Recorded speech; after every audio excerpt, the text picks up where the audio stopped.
Երբեմն հարաբերությունները կարող են յուրաքանչյուր անձի համար, որը տվյալ հարաբերության մեջ է գտնվում, կարող են ոչ միայն հարաբերությունների դեր կատարել, այսինքն լուծել հարաբերությունների առաջ դրված խնդիրները, այլ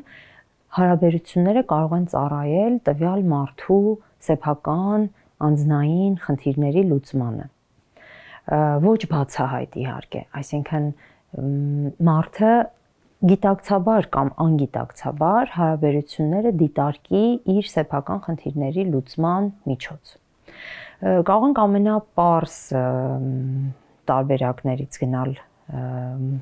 օրինակները ուսումնասիրելով, օրինակ, երբ մարդը իր սոցիալ-տնտեսական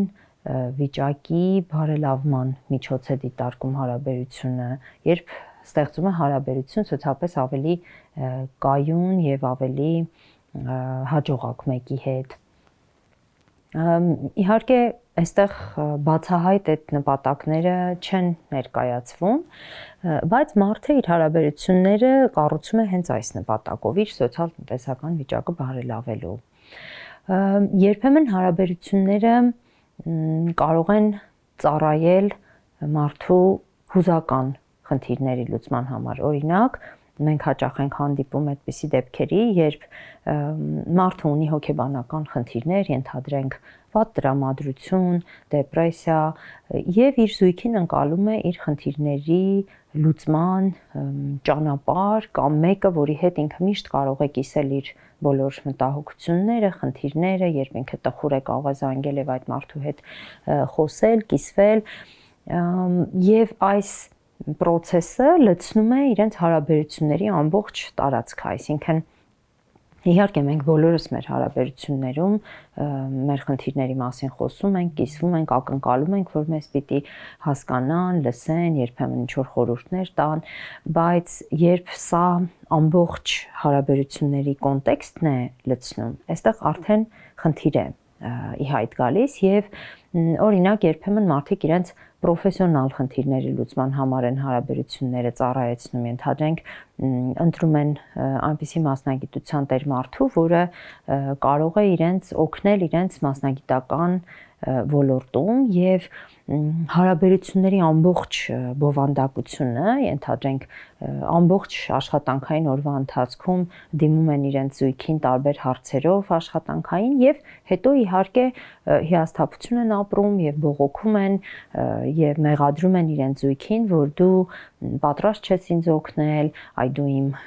դժվար պահին ինձ չես աջակցում եւ այլն։ Այսինքն այսպիսի խնդիրներ են ծագում, բայց իհարկե կան դեպքեր, երբ եթե համապատասխան զույգի են մարդիկ հանդիպում, ենթադրենք ինչ-որ մեկը ունի ցանկություն եւ ներքին չբավարարված այդպիսի կարիքներ, ավելի իրեն ուժեղ զգալու, այդպես փրկչի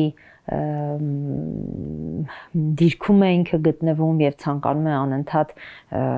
օգնել ուրիշներին եւ իրեն ավելի ուժեղ զգալ, ավելի կայուն զգալ, այսպիսի դեպքերում այս հարաբերությունները կարող են փոխադարձ ինչ-որ իմաստով բավարարող լինել, բայց ոչ միշտ է իհարկե այդպես ստացվում, դեպքեր կան, երբ մարդիկ իհարկե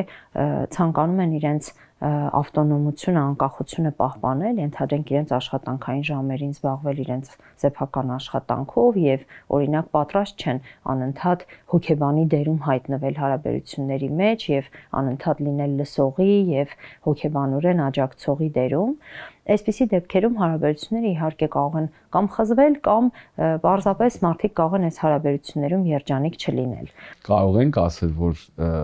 լինում է, որ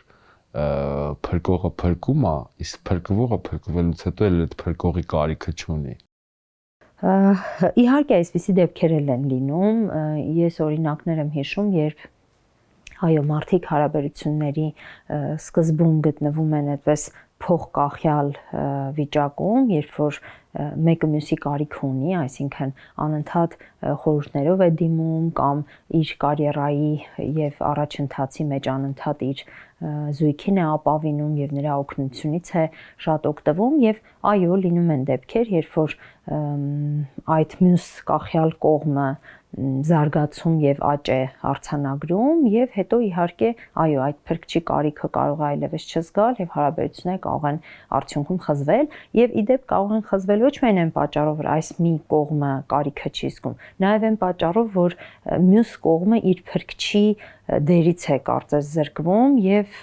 փնտրում է իր համար այլ զույգի, որը նույնչափ իր կարիքը կզգա, ինչպես ենթադրենք նախորդը ավելի վաղ փուլերում, ավելի վաղ շրջանում։ Այսինքն, այո, երբեմն զույգը իր սեփական հոգեբանական խնդիրները լուծելու համար է ստեղծում հարաբերություններ, այլ ոչ փոխադարձ, ասենք,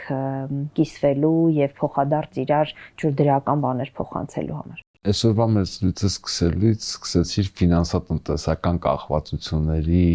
բարագայով ստեղծվող զույգերի մասին։ Իսկ ինչ կարծիք ես, ազնիվ չի այդ առևտրի պահը, երբ որ օրինակ տարիքով միջինից բարձր տարիքի տղամարդը կամ կինը հարաբերություններ ստեղծում երիտասարդ սոցիալապես ոչ այդքան կայուն, բայց իր գեղեցկությունը, այսպես ասած, փոխանակող անձի հետ եւ երկուսն էլ իրականում գիտեն ինչ են ստանում եւ ինչ են տալիս։ Ու դա ազնիվ հարաբերություն չի։ Երբ որ ազնիվ են այս շահերը քննարկվում, երբ որ ավելի բաց են դրանք քննարկվում եւ երկու կողմն էլ գիտակցում է, որ հարաբերություններում իրենք ունեն նաեւ հավելյալ այսպիսի շահեր, առհասարակ երբ ամեն ինչ ավելի པարզ է եւ երկու կողմն էլ գիտակցում են թե ինչի մեջ են մտնում եւ ինչ շահեր ունեն փոխադարձաբար, իհարկե սրանք շատ արդյունավետ հարաբերություններ կարող են լինել, բայց այն դեպքերում երբ մարդիկ իրարից պահանջում են այլ տիպի աջակցություն որպես սիրո դրսևորում, այնպիսի աջակցություն, որը հարաբերությունները չի ենթադրում, ենթադրենք իմ բերած օրինակներում հոգեբանական աջակցությունը, ասենք մարդը կարող է ինքը դիմել ենթադրենք հոգեբանի եւ ստանալ համապատասխան աջակցություն իր հուզական խնդիրները լուծելու համար, բայց ինքը անընդհատ դա ակնկալում է իր զույգից, որը ոչ միշտ է պատրաստ եւ ոչ միշտ է նաեւ ունակ գիտելիքի եւ փորձի առումով այդ աջակցությունը տրամադրել, այստեղ իհարկե խնդիրներ են ծագում երկու կողմի համար էլ, այսինքն եւ առաջինը եւ երկրորդը բավարարված չեն լինում իրենց հարաբերությունով եւ կարծես հարաբերությունը օգտագործում են իրենց անձնական շահերը բավարարելու համար,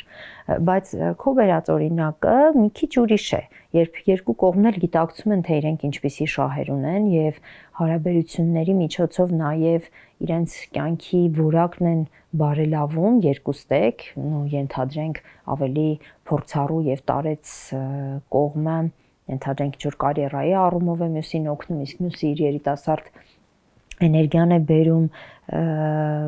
իրենց կյանք, եթե այս ամենը ավելի པարզ ու ավելի բացահայտ է, իհարկե ոչ ոք չի տուժի, բայց երբ կա անազնիվ կոմպոնենտ այստեղ, այսինքն մեկը ուզում է իր տնտեսական խնդիրները լուծել եւ իրականում չի սիրում իր զույգին եւ օրինակ ստում է, շահագործում է, այստեղ իհարկե լիքը խնդիրներ են իհայտ գալիս։ Այսինքն կարող ենք ասել, որ այս տեսակ հարաբերություններում ակնկալիքների ճշգրտման հարց կա ավելի շատ փոխադարձ։ Այո,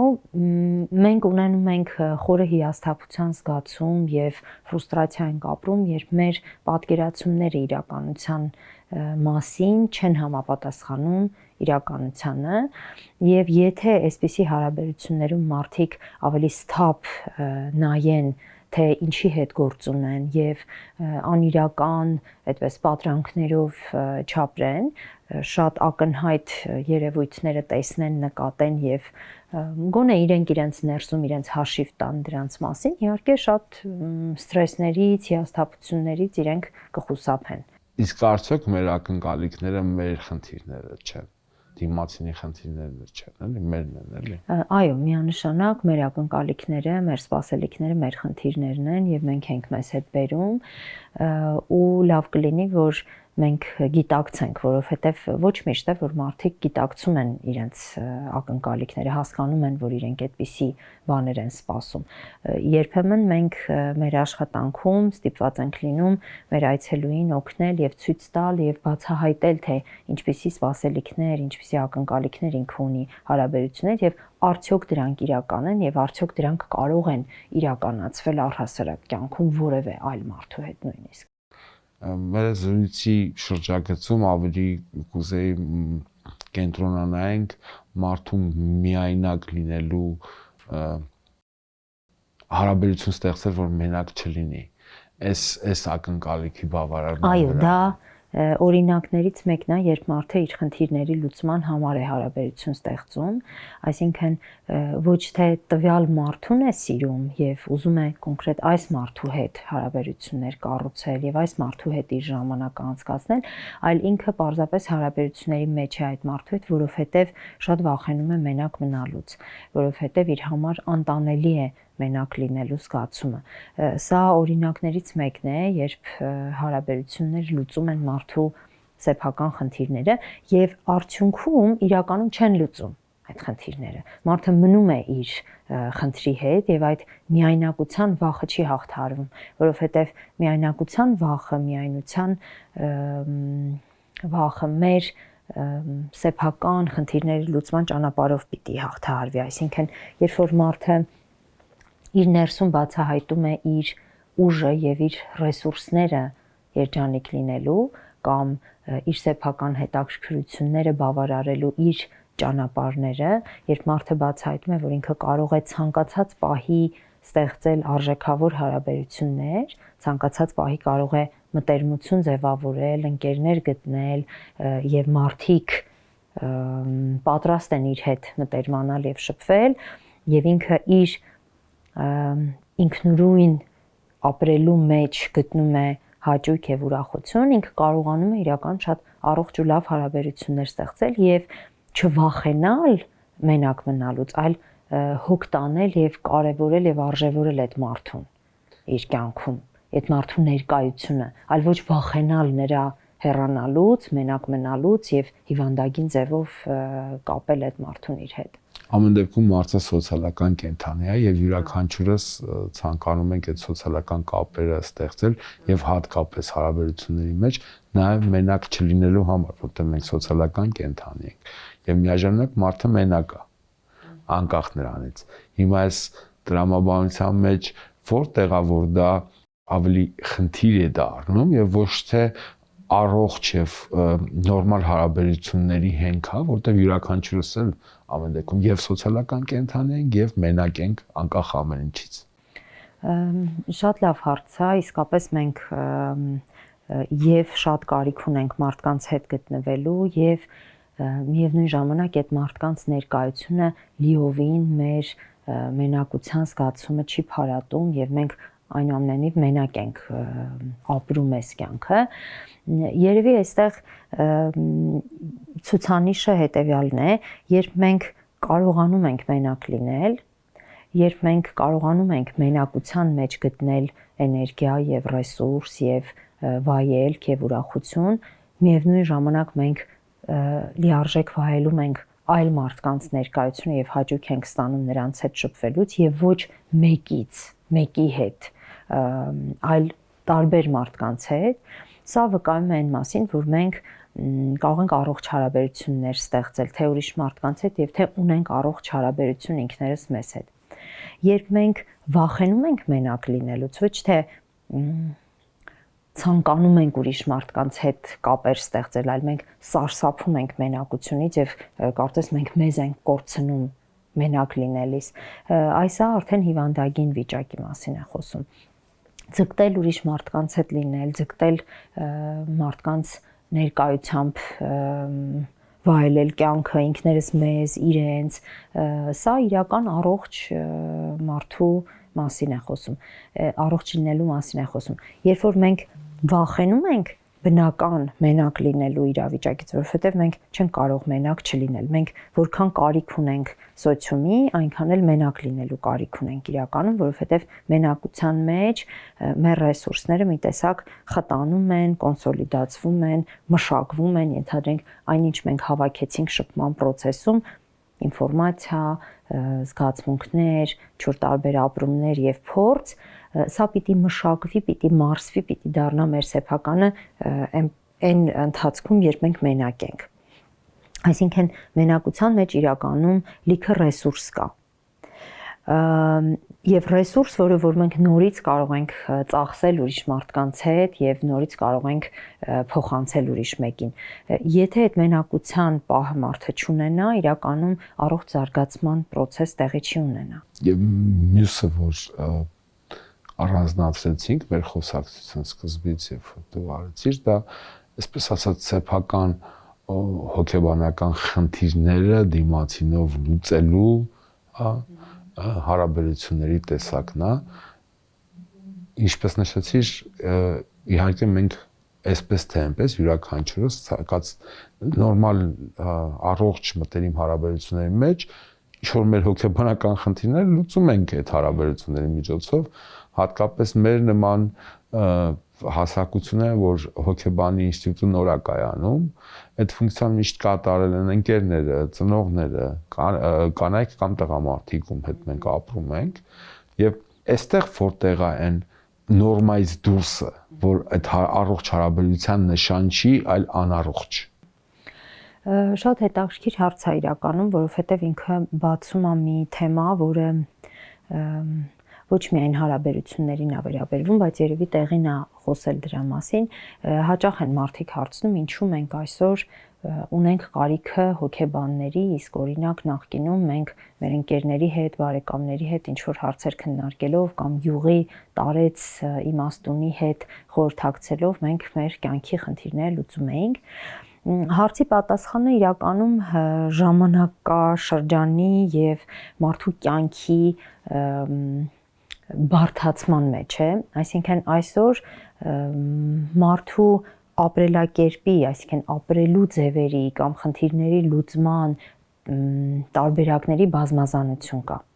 Այսինքն կյանքը գնալով ավելի բարդացել եւ ավելի բազմազան ձևեր եւ կերպեր է ստացել, եւ մի մարդու փորձը չի բավականացնում, որպեսզի ինքը այս բոլոր ձևերի հետ առնչվի եւ փորձառություն ունենա։ Արդյունքում շատ դժվար է լինում մեզ գտնել մեկին, որը մեր կյանքի տվյալ փորձառությունը ունի, տվյալ իրավիճակի հետ առնչվել է։ Իհարկե ինչ-որ մեկին կարող է գտնենք, բայց ավելի հաճախ մեզ դժվար է լինում գտնել մեկին, որը հենց մեր կյանքի տվյալ փորձառությունը ունեցել է եւ կարող է մեզ խորհուրդ տալ այդ առումով։ Եվ ինչքան կյանքը բարդացել եւ բազմազան է դարձել, ես դրական իմաստով եմ սա ասում, այնքան ավելի կարիքը անհրաժեշտությունը եղել է այս առումով պրոֆեսիոնալ մոտեցումների, այսինքն մարդկանց, որոնք գիտականորեն ուսումնասիրում են տարբերակները եւ ձևերը եւ լուծումները եւ կարող են արդեն մասնագիտական օգնություն տրամադրել։ Իրականում այն դեպքերում, երբ մենք ունենք ընկերներ, բարեկամներ, որոնք տվյալ փորձառություն ունեցել են եւ կարող ենք նրանց հետ խորհրդակցել, սովորաբար այդպիսի դեպքերի համար չենք դիմում մասնագետի, այլ խորհրդակցում ենք ընկերների հետ եւ սա շատ լավ ռեսուրս է։ Եվ երբեք հոգեբանի հետ խորհրդակցելը չպիտի փոխարինի ընկերների, բարեկամների կամ սիրելի մարդու հետ հուզական աջակցություն ստանալուն։ Այդ աջակցությանը պետք է դիմել այն ժամանակ, երբ մենք իսկապես չենք գտնում մեկին, որը այդ հարցում բավարար փորձառություն ունի, բավարար գիտելիքներ ունի։ Օրինակ, եթե մենք ինչ-որ ֆինանսական հարց ունենք, դժվարություն ունենք եւ ունենք ընկեր, որը այդ հարցով մասնագիտացած է, մենք իհարկե նրա հետ խորհրդակցենք եւ կբավարարվենք երևի դրանով, բայց երբ ունենք արդեն այնպիսի ներքին բախումներ, այնպիսի հարցեր, որ չունենք մեր շրջապատում մեկը, որը այդ հարցում փորձառու է, երևի արդեն ճիշտ է դիմել մասնագետին այդ դեպքում։ Եվ երբ խոսքը վերաբերվում է հարաբերություններով փոխարինելուն, ես կարծում եմ պետք է ուղղակի հավասարակշռությունը պահենք, այսինքն ինքներս մեզ ժամանակ առ ժամանակ հարց տանք, թե մեր խնդիրները որքան տարածք են լցնում եւ զբաղեցնում մեր հարաբերություններում։ Եթե օրինակ մենք ամեն երեկո գալիս ենք աշխատանքից տուն եւ մեր երեկոն լցված է միայն մեր աշխատանքային խնդիրների մասին զրույցներով, ապա ժամանակն է դիմել մասնագետի եւ մասնագետի հետ այս հարցերը քննարկել, որովհետեւ ես վստահ եմ, որ 1-2 անգամ մեր հարազատ մարդու հետ իր խնդիրների մասին խոսել բոլորս կարող ենք եւ բոլորիս համար էլ դա դժվարություն չի, մենք դա սիրով ենք անում, բայց երբ սա ամեն օր է, երբ մենք չունենք ժամանակ մեր խնդիրների մասին խոսելու եւ մենք հնարավորություն չենք ունենում մեր դժվարությունները կիսելու կամ օրինակ ժամանակ ու տարածք չի մնում ուրախության համար, հաճույքի համար, ֆիլմ նայելու եւ ինչ որ այլ բան քննարկելու, ուրեմն ժամանակն է մասնագետի հետ այս հարցը քննարկելու։ Եվ սա օրինակ է, երբ մենք հարաբերությունը ուղղակի ծախսում ենք, վատնում ենք նաեւ հարաբերությունների ժամանակը մեր սեփական խնդիրները լուծելու համար։ Այսինքն կարող ենք ասել, որ որպեսզի հարաբերությունները ծառայեն հենց մեր ընդհանուր, առողջ մտերիմ իրավիճակ ստեղծելուն, անհրաժեշտ է նախ ճշգրտել մեր ակնկալիքները այդ հարաբերություններից եւ ազնվորեն մտնել հարաբերությունների մեջ այդ իմաստով, այսինքն հասկանալով թե դու ինչ ես տալիս եւ ինչ կարող ես ակնկալել։ Երկրորդը փորձենք մեր մենակությունը եւ մեր սոցիալական լինելը հավասարակշռել այդ հարաբերությունների մեջ եւ չփոխարինել մեկը մյուսով եւ չվախենալ մենակ լինելուց եւ եթե վախենում ենք դրանից, այդ վախը փորձում ենք հաղթահարել հարաբերություններով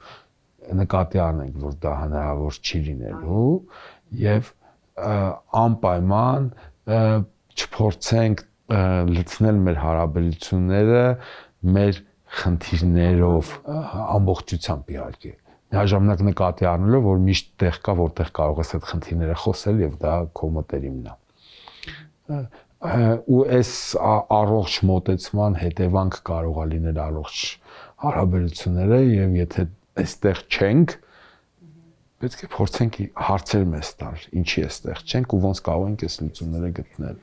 շատ լավ ամփոփում իրական արեցիր, ինձ շատ դուր եկա, որովհետև շատ կարևոր կետերի, որ ես կուզեի շեշտվեր, դու անդրադարձար։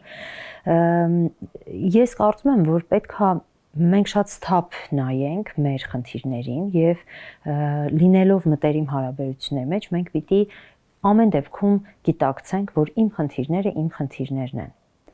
Եվ իմ խնդիրները չեն կարող դառնալ հարաբերությունների կամ երկու մարդու խնդիրները։ Իհարկե, ժամանակ առ ժամանակ այդպես լինում է, այսինքն ժամանակ առ ժամանակ մեր զույգի խնդիրը մեր խնդիրն է եւ մենք անպայման, եթե սիրում ենք իրար, մենք զբաղվում ենք այդ խնդիրներով եւ փորձում ենք համատեղ լուծել, բայց երբ սահմանը խախտվում է, այսինքն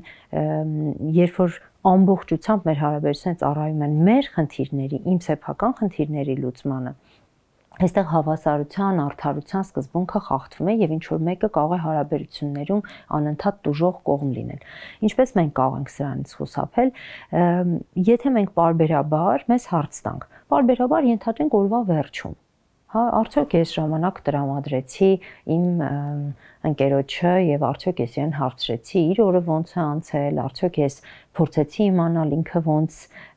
ինչպեսի օր է ունեցել, արդյոք տրամադրությունը ոնց է եւ այլն, արդյոք մենք հավասար ժամանակ եւ ուշադրություն ենք իրար հատկացնում եւ իրար խնդիրներին հատկացնում եւ բացի դրանից արդյոք մենք բավարար ժամանակ ենք հատկացնում ուրախությանը եւ հաճույքին, որովհետև երբեմն տարվելով խնդիրներով մեր կյանքը կարող է ամբողջությամբ դառնալ ինչ-որ խնդիրների լուծման process եւ այդտեղ շատ պակասի ուրախությունը, ժամանցը, մեր հետաքրքրությունների բավարարումը, այսինքն շատ լավ օրինակ է եւ միայնակության մենակ լինելու այդ ժամանակը մենք իսկապես կարող ենք օգտագործել հենց այս հարցերը մեզ տալով եւ իմաստավորելով, թե ինչպես ենք մենք մեր ժամանակը անցկացնում, ինչպես ենք մենք տնօրինում մեր հարաբերություններում մեզ տրված ժամանակը։ Մի փոքր սրելով մեր խոսակցությունը եւ փորձելով ամփոփել, այսինքն մենք կարող ենք ասել տարիքն առած սոցիալապես ապահով մարդուն, երբ որ 20-21 տարեկան երիտասարդ աղջիկը կամ տղան ասում է, որ իրան շատ է սիրում, մի փոքր մտածել այդ հարաբերության մեջ մտնելուց ինչ ակնկալիքներ կարելի է ունենալ, եւ եթե հստակ ակնկալիքները մտնել խնդիր չի, մենք կարող ենք ասել եմ մարդուն, որ մենակությունը փորձում է հարաբերության փարատել, որ դա հնարավոր չի լինելու անել վաղ թե ուշ, եւ ավելի լավ է ստեղծել մի միջավայր, որտեղ ձեզ լավ կզգաք եւ մենակ չլինելը չդարձնել պատճառ, հա, հարաբերություն ստեղծելու, որտեղ մեկը մենակ եք մնալու, եւ կարող ենք ասել, որ ձեր հոգեբանական խնդիրները, որքան էլ աջակցություն ստանան հարաբերությունների մեջ, չեն լուծվելու այդ հարաբերությունների միջոցով, այլ այդ հարաբերությունները կարող ուղղակի ծառայեն լուծմանը, նպաստեն, բայց ոչ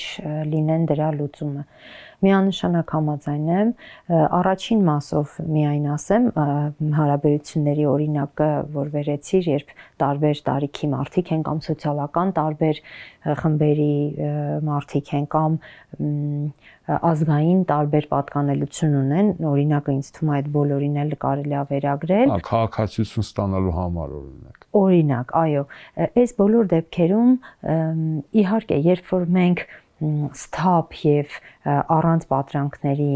նայում ենք իրականությանը եւ վերլուծում ենք, թե յուրաքանչյուրը ինչպիսի շահ կարող է ունենալ այս հարաբերություններից, բացի սիրուց,